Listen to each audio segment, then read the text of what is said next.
विवाद भाषा की इस संडे स्पेशल स्टोरी में आपका स्वागत है।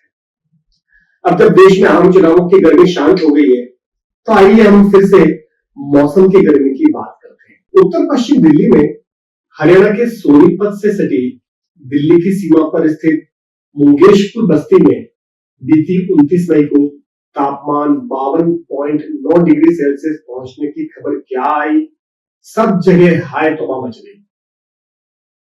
हालांकि कुछ दिन बाद मौसम विभाग ने इसे सेंसर में गड़बड़ी बताकर कहा कि तापमान 3 डिग्री ज्यादा रिकॉर्ड हो गया था। अब इस हिसाब से उस दिन मुंगेशपुर का तापमान 3 डिग्री कम भी कर ले तो वह 49.9 रहा होगा, 49.9 डिग्री सेल्सियस, यानी तकरीबन 50 डिग्री। लेकिन क्या इस बात से कोई फर्क पड़ता है कि वो 52.9 था या 49.9? शायद नहीं। उसी दिन यानी 29 मई को दिल्ली के सफदरजंग में तापमान 46.8 डिग्री सेल्सियस दर्ज किया गया था, जो दिल्ली में पिछले 79 सालों में सबसे अधिक दर्ज तापमान था। दिल्ली के आधिकारिक तापमान के तौर पर सफदरजंग ऑब्जर्वेटरी का ही तापमान माना जाता है। इसके 2 ही दिन बाद 31 मई को उत्तराखंड की राजधानी देहरादून में 43.2 डिग्री सेल्सियस तापमान रिकॉर्ड किया गया, जो वहां पिछले 157 सालों में, यानी जब से वहां तापमान रिकॉर्ड करना शुरू किया गया होगा, सबसे गर्म दिन था। उन दिनों कश्मीर में श्रीनगर, हिमाचल में शिमला, इन दोनों शहरों में भी अपने पिछले कई सालों के सबसे गर्म दिन दर्ज किए। अब एक बड़ा ही स्वाभाविक सा अंदाजा लगाया जा सकता है कि इसी अनुपात में तापमान में वृद्धि पहाड़ों में शिमला, श्रीनगर या इधर देहरादून से ऊपर के शहरों में भी हुई होगी। अब कई लोग सवाल कर सकते हैं कि खास तौर पर वे जो धूप में बाहर निकलने में जरा भी यकीन नहीं करते कि 1 डिग्री तापमान बढ़ने से क्या हो जाता है। ये वो लोग हैं जो जलवायु परिवर्तन यानी ग्लोबल वार्मिंग जैसी बातों को नहीं मानते। इनमें हमारे नेता लोग भी हैं जो बच्चों को बेहिचक ये पाठ पढ़ाते हैं कि दुनिया गर्म नहीं हो रही है, बल्कि हमारी गर्मी सहने की शक्ति कम हो गई है।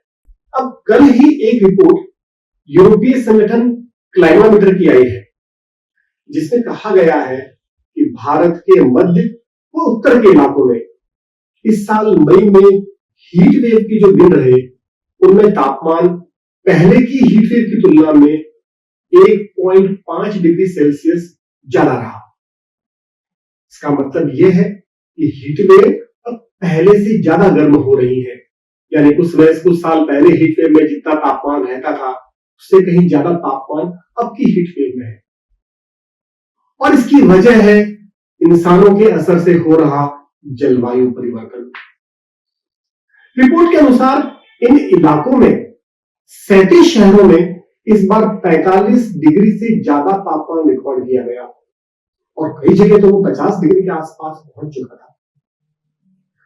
उत्तर पश्चिम भारत और पड़ोसी देश पाकिस्तान के सटे हुए इलाके, उनमें से कई जगहों पर इस बार तापमान असामान्य रूप से 5 डिग्री तक ज्यादा रहा। अब कई लोगों को यह हीट वेव में 1.5 डिग्री का इजाफा कुछ खास नहीं लग सकता है, लेकिन ऐसा है नहीं। क्या आपको अंदाजा है कि तापमान में 1 डिग्री की तेजी भी क्या कयामत ला सकती है? दरअसल बहुत ज्यादा। वैज्ञानिकों के अब तक के तमाम आकलनों से भी कहीं ज्यादा। पिछले दिनों एक अध्ययन से यह बात सामने आई थी। अमेरिका में नॉर्दर्न एरिजोना यूनिवर्सिटी के इकोलॉजिस्ट एंड्रयू रिचर्डसन के नेतृत्व में हुए एक अध्ययन से बड़े खतरनाक संकेत मिले थे, और वे यह कि जलवायु का गर्म होना, चाहे वह कितना भी मामूली ही क्यों न हो, स्नो कवर यानी बर्फ के स्तर में कई गुना ज्यादा कमी कर देता। वैज्ञानिक सालों से जलवायु परिवर्तन के मॉडल को लेकर अनुमान लगाते रहे हैं, यह नया अध्ययन उत्तर अमेरिका के उत्तरी इलाके में फैले बोरियल जंगलों में किया गया है। लेकिन यह मॉडल यकीनन सभी इलाकों, सारे बर्फीले पर्वतों में इसी तरह से लागू होता है और हम इसका नमूना अपने यहां भी देख ही रहे हैं। अब यह अध्ययन बताता है कि तापमान के बढ़ने का और बर्फ के घटने का जो दुष्चक्र है वह दरअसल प्रयोगशालाओं के मॉडलों में लगने वाले अनुमानों से कहीं भीषण है। इससे जंगलों में आग लगने का और इकोसिस्टम को स्थायी नुकसान पहुंचने का खतरा भी बढ़ जाता है। अब आप याद कीजिए कि इस साल मई में हमारे यहां भी उत्तराखंड व हिमाचल प्रदेश के पर्वतीय जंगलों में कितनी भीषण आग लगी थी। ये अध्ययन कहता है कि बोरियल जंगलों में तापमान में बेहद मामूली सी वृद्धि भी वहां बर्फ के कवर में खासी कमी ला देती है। बर्फ का कवर कम हो जाता है तो मिट्टी तक ज्यादा रोशनी और गर्मी पहुंचती है। उसके असर से हवा का तापमान बढ़ता है और वह तापमान बढ़ने से बर्फ और पिघलती है।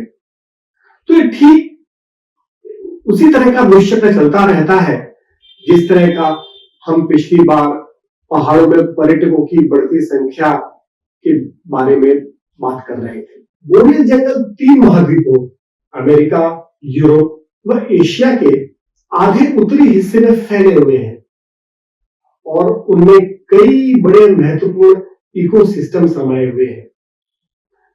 अमेज़न की तरह, ब्राजील के अमेज़न जंगलों की तरह बोरियल जंगलों को भी दुनिया का लंग्स माना जाता है और अब यह समझ में आ रहा है कि ये जंगल वैज्ञानिकों की अब तक की समझ से कहीं ज्यादा तेजी से बदल रहे हैं। तमाम उत्तरी इकोसिस्टम में बर्फ सर्दियों का एक जरूरी हिस्सा है, लेकिन सामान्य रूप से बर्फ से ढके रहने वाले इलाके जैसे ही बर्फहीन हो जाएंगे या कम बर्फ वाले इलाकों में तब्दील हो जाएंगे तो वहां के समूचे इकोसिस्टम पर असर पड़ेगा। बसंत के दिन कम होंगे और गर्मियों की शुरुआत में ही सतह सूखने लगेगी। दरअसल जब सतह बर्फ से ढकी होती है तो सफेद बर्फ सूरज की चमक को रिफ्लेक्ट कर देती है और इस तरह वह नीचे की सतह को ठंडी रखती है। लेकिन बर्फ अगर कम हो जाए तो नीचे की काली जमीन तक सूरज की रोशनी पहुंचने लगती है और वह गर्म होने लगती है। जब सतह गर्म हो जाएगी तो और ज्यादा बर्फ पिघलती है। ज्यादा बर्फ पिघलेगी तो सतह और ज्यादा रोशनी सोखेगी। अब ये कोई ऐसी बात तो नहीं है जो वैज्ञानिकों को पहले नहीं पता थी, लेकिन अब अध्ययनों से यह बात सामने आ रही है कि तापमान बहुत ज्यादा बढ़े तभी यह होगा, ऐसा नहीं है। तापमान में मामूली सी भी वृद्धि बर्फ के कवर को कम कर दे रही है और उस इलाके के इकोसिस्टम में, पेड़ों में, सतह में, वहां के जनजीवन में इससे पलटे न जा सकने वाले बदलाव आ जाए। अब आप हमारे यहां नजर डालिए। वैज्ञानिक साफ तौर पर कह रहे हैं कि जलवायु परिवर्तन के कारण भारत में हीट वेव की संभावनाएं लगातार बढ़ती जा रही हैं। भारत में पिछले 3 साल से लगातार अप्रैल व मई गर्मी के नए रिकॉर्ड बना रहे हैं। यह असामान्य बात है, लेकिन अब धीरे धीरे यह सामान्य मौसम की जगह लेती जा रही है। आईआईटी दिल्ली में मौसम विज्ञानी कृष्णा अच्युता राव कहते हैं कि ठीक उसी तरह से घट रहा है जैसी हमने जलवायु परिवर्तन के साथ होने का अनुमान लगाया था। अब हीट वेव जल्द आने लग गई है और ज्यादा समय के लिए टिकने लग गई है और उनका असर भी देश के ज्यादातर इलाके में होने लगा है। लंदन के इंपीरियल कॉलेज में मौसम विज्ञानी मरियम जकारिया कहती हैं कि दुनिया में हर हीट वेव अब पहले से ज्यादा गर्म हो रही है। वर्ल्ड वेदर एट्रीब्यूशन के एक विश्लेषण से यह सामने आया कि जलवायु परिवर्तन के कारण भारत में अत्यधिक तापमान, जैसा कि अभी हम देख रहे हैं, इसकी संभावना 45 गुना बढ़ गई है। अब किसी भी साल में भारत में बसंत के आखिरी दिनों में ही भीषण हीट वेव की मार पड़ने की संभावना भी बढ़ गई है। जगाने का कहना है कि हाल यही रहा तो किसी भी साल में भीषण हीटवेव की संभावना 50% तक पहुंच जाएगी। और अब तो हीटवेव के दिन मॉनसून तक खींचने लगे हैं। वैज्ञानिक यह भी कहते हैं कि आमतौर पर बारिश गर्मी से राहत देती है, लेकिन यदि हीटवेव खिसक कर मानसून के दिनों में घुस गई तो गर्मी व ह्यूमिडिटी की दोहरी मार लोगों को बेहाल कर देगी। अब देखिए, मौसम विभाग पहले ही सोमवार से फिर से हीटवेव के दिन उत्तर भारत में शुरू होने का पूर्वानुमान जाहिर कर चुका है। जून में हीटवेव असामान्य है, लेकिन अब यह ज्यादा देखने को मिल रहा है। हाल यह है कि जून 2023 के बाद से हर महीने यानी लगातार 11 महीने से धरती का औसत तापमान नया रिकॉर्ड बना रहा है। यानी जून 2023 से लेकर अप्रैल 2024 तक हर महीना धरती के इतिहास का सबसे गर्म महीना रहा। मई 2024 भी जाहिर है वैसा ही रहा होगा, बस उसके आंकड़े अभी सामने नहीं आए। जाहिर है कि बढ़ते तापमान में हमारे हिल स्टेशन भी ऊपर खिसकते जा रहे हैं। ये हम पहले भी बोल चुके हैं। यानी जो पहले ही हिल स्टेशन थे वे मैदानों में जितने ही गर्म रहने लगे हैं, तो लोग गर्मियों में हिल स्टेशनों की तलाश में और ऊपर के इलाकों की तरफ जा रहे हैं। लेकिन यह सिलसिला बहुत दिन तक चलने वाला तो नहीं है। उदाहरण के तौर पर देखिए कि उत्तराखंड में अल्मोड़ा और आसपास के इलाकों में इस साल बर्फ नहीं गिरी। कुमाऊं के ज्यादातर इलाकों में यह साल सूखी ठंड का रहा। ऊपर बर्फ नहीं गिरी, नीचे बारिश नहीं हुई। 2022 में भी 5 साल बाद अल्मोड़ा में बर्फ गिरी थी और उसके बाद से फिर वहां बर्फ नहीं गिरी है। इन सब इलाकों में तापमान सामान्य से ज्यादा गर्म रहने लगा है। तमाम जगहों पर पानी की किल्लत रहने लगी है। सूखी जमीनें, बढ़ते तापमान का असर इस साल हम उत्तराखंड और हिमाचल प्रदेश में जंगलों में लगी भीषण आग के तौर पर देख चुके हैं। अब हर साल आग लगने की घटनाएं और उनका दायरा बढ़ता जा रहा है।